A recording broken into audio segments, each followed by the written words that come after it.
Digital learning platform पे welcome back. Department of biology की तरफ से मैं मोहम्मद आसिफ ज़ुबैर आपसे मुखातब हूँ।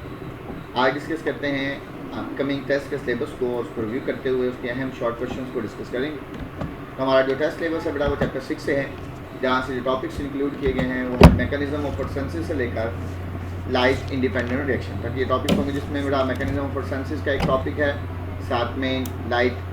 डिपेंडेंट रिएक्शन है जिसमें non cyclic, cyclic, then chemiosmosis and then हमारा फाइनल टॉपिक होगा लाइट इंडिपेंडेंट रिएक्शन जो कि केल्विन साइकिल तक क्लोज होगा। तो यहाँ पर मौजूद हैं हम टॉपिक्स को डिस्कस करते हुए इनके इंपॉर्टेंट शॉर्ट क्वेश्चन डिस्कस करते हुए। तो पहला हमारे पास बेटा टॉपिक है मैकेनिज्म ऑफ फोटोसिंथेसिस।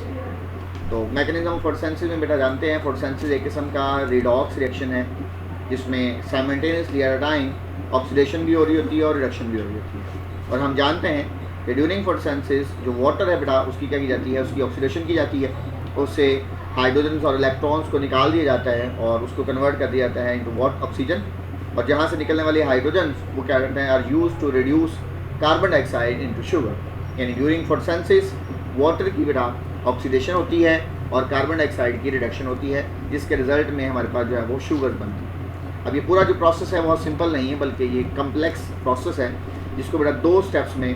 कंप्लीट होता है। नंबर 1 आपका लाइट डिपेंडेंट रिएक्शन, जिसे हम सिंपली लाइट रिएक्शन भी कहते हैं, और दूसरा बेटा लाइट इंडिपेंडेंट रिएक्शन जिसे डार्क रिएक्शन और केल्विन साइकिल भी कहा जाता है। लाइट डिपेंडेंट रिएक्शन नाम ही बता रहा है कि ये एक ऐसा रिएक्शन है जो सूरज की रोशनी पे डिपेंड करता है। और ये क्या इसमें होता कहाँ पे बेटा, ये प्रोसेस आपकी थैलाकॉइड मेम्ब्रेन और ग्रेना के अंदर होता है, जहाँ पे सूरज की रोशनी को बेटा अब्जॉर्ब करके high energy molecules ATP and NADPH are synthesised. इस दौरान वाटर को यूज़ करके बेटा जो है वो प्रोटॉन्स एक्सट्रैक्ट किए जाते हैं, जिनसे हम NADPH बनाते हैं, और इसी दौरान बेटा ऑक्सीजन भी रिलीज़ की जाती है जिसे हम सांस लेने के लिए यूज़ करते हैं। In a second step that is light independent reaction और डार्क रिएक्शन और केल्विन साइकिल, जो कि स्ट्रोमा में होता है बेटा, जिस दौरान हम ATP और NADPH की एनर्जी और रिड्यूसिंग पावर को यूज़ करके कार्बन डाइऑक्साइड की रिडक्शन करके हम क्या बना लेते हैं, sugars, that may be glucose, sucrose और स्टार्च वट एवर सो, तो हम शुगर्स बनाते हैं। इस स्टेप को सूरज की रोशनी की डायरेक्टली ज़रूरत नहीं होती, इनडायरेक्टली ज़रूरत है in the form of ATP और NADPH, बट डायरेक्टली ज़रूरत नहीं होती, इसलिए हम इसे कहते हैं लाइट इंडिपेंडेंट रिएक्शन, और इसी वजह से इसे डार्क रिएक्शन भी कहा जाता है, ठीक है, जो कि स्ट्रोमा में होता है। तो अब इन दोनों ओवरव्यू से अहम शॉर्ट क्वेश्चन डिस्कस करते हैं। पहला बेटा photosynthesis is a redox reaction, comment on it, यानी या इसको सिंपली अगर हम कहें तो फोटोसिंथेसिस एक रिडॉक्स रिएक्शन क्यों है, इसलिए कि बेटा फोटोसिंथेसिस में एट अ टाइम ऑक्सीडेशन भी हो रही होती है और रिडक्शन भी हो रही होती है, ठीक है। और किसकी ऑक्सीडेशन हो रही होती है और किसकी रिडक्शन, तो ड्यूरिंग फोटोसिंथेसिस पानी की बेटा ऑक्सीडेशन होती है, तो ये चेंज होता है ऑक्सीजन के अंदर, और इससे निकलने वाले हाइड्रोजन को बेटा यूज़ करके कार्बन डाइऑक्साइड की रिडक्शन कर दी जाती है into sugar. Next, name the steps of photosynthesis. हमने अभी बेटा डिस्कस किया कि फोटोसिंथेसिस को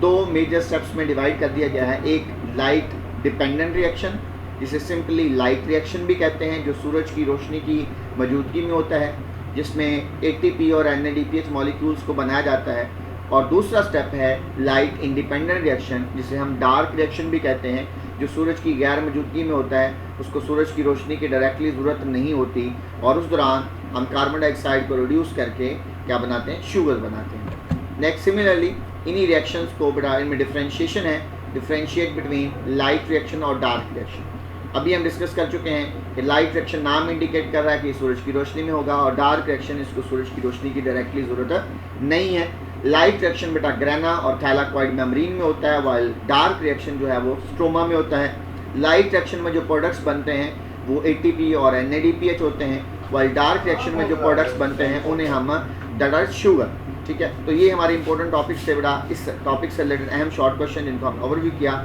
नेक्स्ट टॉपिक है बेटा हमारे पास नॉन साइक्लिक फोटोफॉस्फोराइलेशन।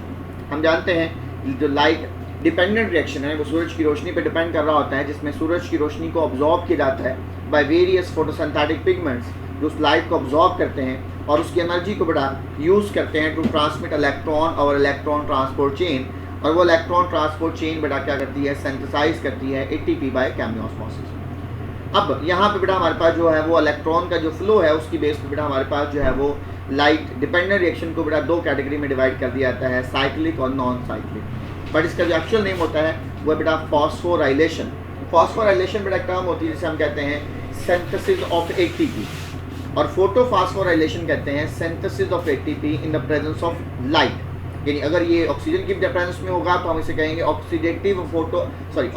फॉस्फोराइलेशन, और अगर ये रोशनी की मौजूदगी में होगा तो हम इसे नाम देंगे फोटोफॉस्फोराइलेशन। अभी जो फोटोफॉस्फोराइलेशन है ये इलेक्ट्रॉन के फ्लो की वजह से होती है। अब अगर इलेक्ट्रॉन बेटा नॉन साइक्लिक मैनर में फ्लो करें, यानी इसको हम डिफाइन ऐसे करते हैं, the synthesis of ATP in the presence of light during non-cyclic flow of electron will be called non-cyclic photophosphorylation. Similarly, अगर इलेक्ट्रॉन बेटा साइक्लिक मैनर में फ्लो करें तब हम उसको हम डिफाइन करते हैं कि the synthesis of ATP in the presence of light during cyclic flow of electron that will be called as a cyclic photophosphorylation. तो अभी हम डिस्कस कर रहे हैं नॉन साइक्लिक फोटोफॉस्फोराइलेशन को बेटा, जो थैलाकॉइड मेम्ब्रेन में होता है। और हम देख सकते हैं कि यहाँ पे बेटा दो फोटो सिस्टम है, photo system 2 and photo system 1। ये क्या होते हैं हम ऑलरेडी डिस्कस कर चुके हैं, ठीक है। तो फोटो सिस्टम 1 ये पहले बेटा इन्वॉल्व होता है, पहले काम करता है बेटा सूरज की रोशनी को ऑब्जॉर्व करता है, और उस तमाम तर जो एनर्जी बेटा जो फोटो सिस्टम के एंटीना कम्प्लेक्स ऑब्जॉर्व करते हैं वो तमाम तर एनर्जी इसके जो रिएक्शन सेंटर में पड़े हुए क्लोरोफिल ए मॉलिक्यूल होते हैं उसको ट्रांसमिट कर दिए जाते हैं। और वहाँ पे बड़ा एनर्जी रिसीव होने की वजह से इलेक्ट्रॉन जो है बहुत ज़्यादा फोटो एक्साइटेड होते हैं और उनका एनर्जी लेवल ज़्यादा हो जाता है। वो अपने क्लोरोफिल मॉलिक्यूल से यहाँ से रिलीज होकर बेटा एक साथ ही एसोसिएटेड प्रोटीन के साथ जिसका नाम है प्राइमरी इलेक्ट्रॉन एक्सेप्टर होते हैं उसके बेटा पास चली जाती है। जैसे बेटा यहाँ से इलेक्ट्रॉन रिलीज होते हैं यहाँ होल क्रिएट हो जाता है, इलेक्ट्रॉन की डेफिशिएंसी हो जाती है, उसको पूरा करने के बेटा वाटर की फोटोलाइसिस की जाती है। The water splitting step of या फोटोसिंथेसिस कॉल्ड फोटोलाइसिस और फोटोलिसिस, जिस दौरान पानी को बेटा सूरज की रोशनी की वजह से स्प्लिट कर दिया जाता है जिससे बेटा प्रोटॉन, इलेक्ट्रॉन और ऑक्सीजन एटम रिलीज होते हैं। ये ऑक्सीजन एटम एक और ऑक्सीजन एटम से मिलकर ऑक्सीजन मॉलिक्यूल बनाते हैं बेटा जो हम सांस लेने के लिए यूज़ करते हैं और प्लांट उसको रिलीज करते हैं। इलेक्ट्रॉन जो फोटो एक्साइटेड इलेक्ट्रॉन है they will be pass from the primary electron acceptor to electron transport chain through plastoquinone, cytochrome complex and plastocyanin. As these electron will pass through the electron transport chain, the energy of this electron will be used by the thylakoid membrane to couple redox reaction to produce ATP. And finally, वो electron जो है वो पास कर जाएंगे photo system 1 के ऊपर। Similarly जैसे photo system 2 पे लाइट फॉल की थी इसी तरह फोटो सिस्टम 1 पे भी लाइट फॉल करती है। सिमिलरली यहाँ पे भी वो रोशनी बेटा जो एंटीना कम्प्लेक्स के मॉलिक्यूल हैं उसको ऑब्जॉर्व करेंगे और रिएक्शन सेंटर को पास करेंगे। यहाँ से भी जो है वो इलेक्ट्रॉन रिलीज किए जाएंगे क्योंकि एनर्जी रिसीव होने की वजह से इलेक्ट्रॉन का जो एनर्जी लेवल है वो बढ़ जाता है और फोटो एक्साइटेड इलेक्ट्रॉन यहाँ से भी एमिट हो जाएंगे और वो जो इलेक्ट्रॉन है वो पास कर देंगे toward primary electron acceptor. Obviously जब इलेक्ट्रॉन यहाँ से भी निकल गए इधर भी होल क्रिएट हो जाएगा। उस होल को फिल करने के लिए बेटा जो फिल किया जाएगा वो ये जो इलेक्ट्रॉन इधर से आ रहे होते हैं बेटा फोटो सिस्टम 2 से आ रहे हुए इलेक्ट्रॉन्स जो इलेक्ट्रॉन ट्रांसपोर्ट चेन पे मूव करके आते हैं वो इस रिएक्शन सेंटर पे प्रोड्यूस होने वाले होल को फिल कर देंगे और यहाँ से निकलने वाले जो इलेक्ट्रॉन थे जो प्राइमरी इलेक्ट्रॉन एक्सेप्टर के पास थे, ठीक है, वो आगे बेटा पास कर दिए जाएंगे टू अनदर इलेक्ट्रॉन ट्रांसपोर्ट जिसमें हमारे पास एक iron containing protein that is ferredoxin और फेरडॉक्सिन उन इलेक्ट्रॉन्स को आगे पास कर देगा toward an enzyme called NADP reductase. ये एंजाइम क्या करता है बेटा, इस एंजाइम का काम होता है रिडक्शन करना NADP की और NADP की रिडक्शन के लिए बेटा इधर से आने वाले हाई एनर्जाइज इलेक्ट्रॉन और ये बेटा यहाँ से निकलने वाले प्रोटॉन्स को बेटा यूज़ करके NADP को चेंज कर दिया जाता है इनटू NADPH। और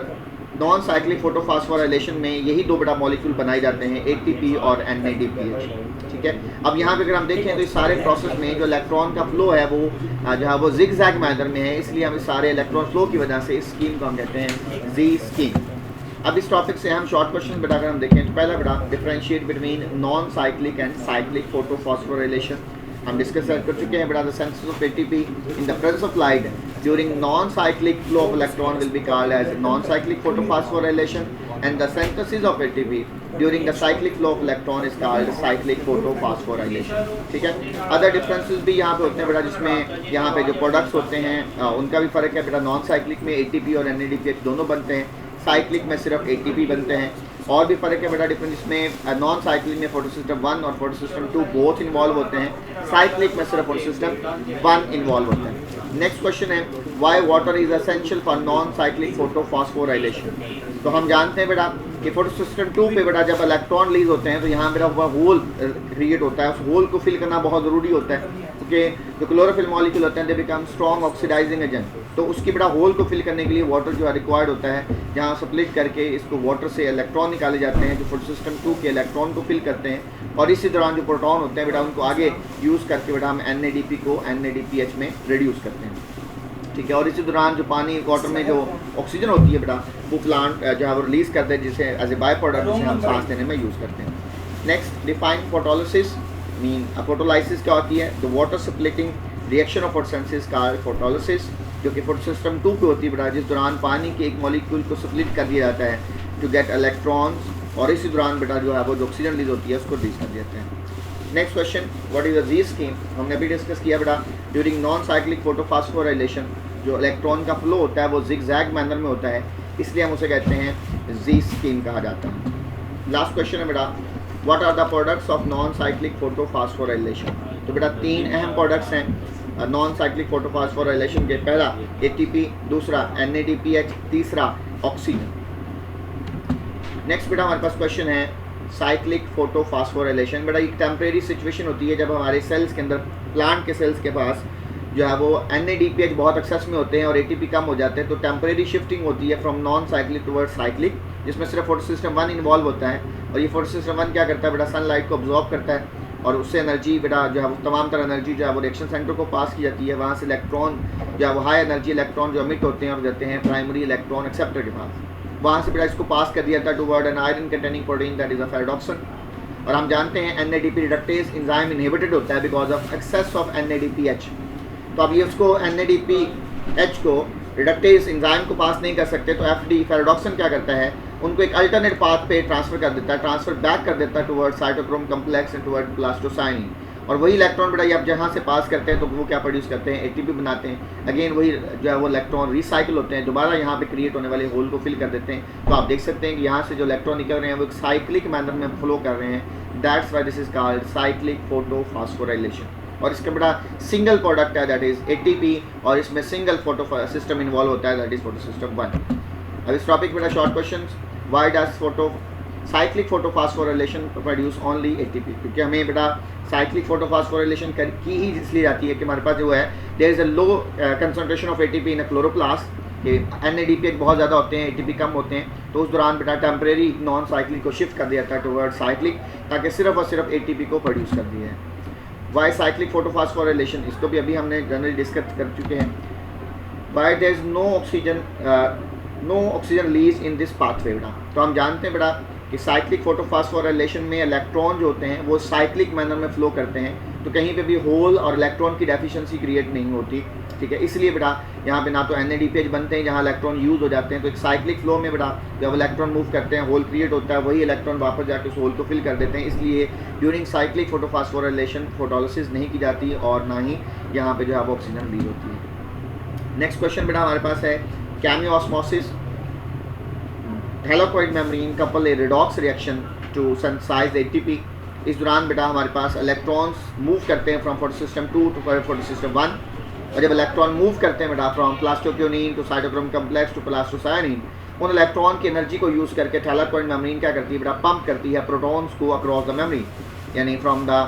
stroma to interior thylakoid lumen बेटा प्रोटॉन्स को पंप कर दिया जाता है, और उस दौरान बेटा यहाँ पे जो प्रोटॉन होते हैं वो हाई कंसंट्रेशन में जमा होते हैं, उनमें पोटेंशियल एनर्जी आ जाती है, और उस एनर्जी को बेटा उनका जो ग्रेडियंट होता है उस एनर्जी को यूज़ करके बेटा हमारा एक एंजाइम है that is called ATP synthase, ये एंजाइम क्या करता है बेटा उनके ग्रेडियंट को यूज़ करके ADP की फास्फोराइलेशन करके क्या बनाता है ATP बनाता है। This phenomena is called chemiosmosis, जिसमें the thylakoid membrane couple the redox reaction to synthesize ATP, जिसका मैकेनिज्म हमने भी देखा कि जो हाई एनर्जी इलेक्ट्रॉन्स होते हैं जो फोटो सिस्टम 2 पे प्रोड्यूस होते हैं वो पास करते हैं from photo system 2 toward photo system 1, जब वो पास करते हैं from plastoquinone to cytochrome complex to plastocyanin, उस दौरान उनकी एनर्जी को बड़ा यूज़ करके प्रोटॉन्स को पंप किया जाता है from the stroma toward lumen, और उनकी एनर्जी को यूज़ करके बेटा जब पंप कर दिया जाता है, और ये जो प्रोटॉन है यहाँ पे बेटा उनका ग्रेडियंट डेवलप होता है, उस ग्रेडियंट को बेटा ये एंजाइम यूज़ करता है टू फॉर्म ATP। इस टॉपिक पे बेटा क्वेश्चंस,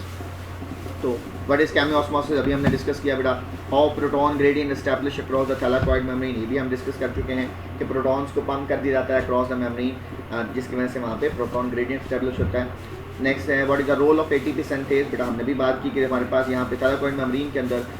यहाँ पे ये एंजाइम प्रेजेंट होता है, इसका नाम एटीपी सिंथेज होता है, जो क्या करता है प्रोटॉन पोटेंशियल को, उनके ग्रेडियंट को यूज़ करते हुए बेटा क्या करता है, उनकी एनर्जी को यूज़ करते हुए एटीपी की फास्फोराइलेशन करके एटीपी बनाता है। Why is chemiosmosis consider as a coupling mechanism, इसको कपलिंग मैकेनिज्म इसलिए कहते हैं क्योंकि बेटा रिडॉक्स प्रोसेस होता है, एक मॉलिक्यूल की ऑक्सीडेशन हो रही होती है, दूसरी की रिडक्शन होती है, एंड सिमिलरली ये प्रोसेस रिपीट होता है, इसलिए हम इसे कहते हैं coupling mechanism. Where chemiosmosis occur in plant and animal, तो प्लांट में बेटा जो केमियोस्मोसिस है बेटा वो थैलाकॉइड मेम्ब्रेन में होती है, और एनिमल में जो केमियोस्मोसिस का अमल होता है वो माइटोकॉन्ड्रिया की जो है इनर माइटोकॉन्ड्रियल मेम्ब्रेन जिसका हम क्रिस्टी कहते हैं वहाँ पे होता है। लास्ट टॉपिक है बेटा हमारे पास जो है वो that is a Calvin cycle light independent reaction, जिसमें बेटा कार्बन डाइऑक्साइड की ओर रिड्यूस कर दिया जाता है इनटू शुगर, और इसकी रिडक्शन में बेटा हमारे पास जो है वो 3 फेज होते हैं, carbon fixation, reduction and regeneration. Carbon fixation में बेटा हमारे पास मॉलिक्यूल होता है RUBP which is 5 carbon sugar, उसके साथ बेटा रिएक्ट करवाए जाते हैं कार्बन डाइऑक्साइड को, जिससे रिजल्ट में हमारे पास क्या बनते हैं 3 फास्फोग्लिसरेट। तो इसकी फिक्सेशन के रिजल्ट में हमारे पास 3 कार्बन शुगर बनती है, 3 कार्बन मॉलिक्यूल बनता है, इस वजह से हम इसको कहते हैं C3 पाथवे। तो उसके बाद बेटा ये एंजाइम, ये प्रोसेस कौन कैरी आउट करता है, हमारे पास एक एंजाइम जिसका नाम रुबिस्को है, ये रुबिस्को एंजाइम बेटा सारे प्रोसेस को कैटलाइज करता है, और उसके बाद हमारे पास जो है वो रिडक्शन का प्रोसीजर होता है, जिसमें बेटा हम क्या करते हैं 3 फास्फोग्लिसरेट को बेटा उस by addition of ATP convert करते हैं इनटू 1,3 बाईफास्फोग्लिसरेट, जिसको रिड्यूस करके हम क्या बनाते हैं glyceraldehyde 3 phosphate by using NADPH। Glyceraldehyde 3 phosphate बेटा हमारे पास 6 मॉलिक्यूल बनते हैं, उनमें से एक मॉलिक्यूल हम सेपरेट कर देते हैं जो कंसिडर की जाएगी ग्लूकोज अदर कंपोनेंट। रिमेनिंग 5 जो G3 पे मॉलिक्यूल्स हैं are used to regenerate RUBP by adding 3 phosphate from the ATP। अब इस टॉपिक बेटा हम शॉर्ट क्वेश्चन, अच्छा बेटा कैल्विन साइकिल के इंपॉर्टेंट शॉर्ट क्वेश्चंस को ओवरव्यू करते हैं। कैल्विन साइकिल में बेटा पहला शॉर्ट क्वेश्चन है कि what is a dark reaction. हम जानते हैं कि during the light independent reaction carbon dioxide is a fix reduce into the sugar, that is called the dark reaction because it does not require sunlight directly. Next Calvin cycle is a cyclic events of reaction in which carbon dioxide is fixed and reduced into sugar by using the energy of ATP and the reducing power of NADPH. Next we have why Calvin cycle is called C3 pathway। हम जानते हैं बेटा the first product of the initial incorporation of the carbon fixation is a 3 carbon compound। हम जानते हैं कि बेटा जब भी कैल्विन साइकिल होता है इसमें जो कार्बन डाइऑक्साइड का जो पहला स्टेप होता है दैट इज कार्बन फिक्सेशन, और कार्बन फिक्सेशन का जो पहला प्रोडक्ट होता है वो 3 कार्बन कंपाउंड होता है, इसलिए हम उसे C3 पाथवे कहते हैं। Name the phase of Calvin cycle, तो कैल्विन साइकिल के बड़ा 3 फेज हैं, carbon fixation, reduction and regeneration of RUBP। Next question है what is RuBisCO, ribulose bisphosphate carboxylase and oxygenase is an important enzyme and it is considered to be most abundant protein in a plant और even in the earth. इसका जो role है बेटा ये पहला important enzyme है जिसका काम है कार्बन फिक्सेशन करवाना। ये एंजाइम क्या करता है बेटा कार्बन डाइऑक्साइड को इनकॉर्पोरेट करवा देता है into RUBP to form you have a 6 carbon intermediate that will split into 3 carbon compound 3 phosphoglycerate। Next how ATP and NADPH contribute to sugar synthesis। हम जानते हैं बेटा ATP और NADPH provide energy, assimilating power and the reducing power in a Calvin cycle, जिसमें हम इसकी energy को और इसकी रिड्यूसिंग पावर को यूज़ करके कार्बन डाइऑक्साइड के रिडक्शन करके हम जो है वो क्या करते हैं शुगर बनाते हैं। How RUBP इज रिजनरेटर, RUBP बेटा जो हमारे पास जो है वो लास्ट टाइम जो हमारे पास जो है जब रिडक्शन कंप्लीट होती है we get 5 G3P molecule which are regenerated into RUBP। तो हमारे पास 5 मॉलिक्यूल होते हैं 3 कार्बन के, उनको बेटा उनके एटम्स की रीअरेंजमेंट की जाती है जिसमें हमारे पास 3 मॉलिक्यूल बनते हैं RUP रिबोलोज फास्फेट, जिनके अंदर 3 ATP ऐड करके क्या बना दिए जाते हैं RUP बना दिए जाते हैं। थैंक यू सो मच बेटा, अल्लाह।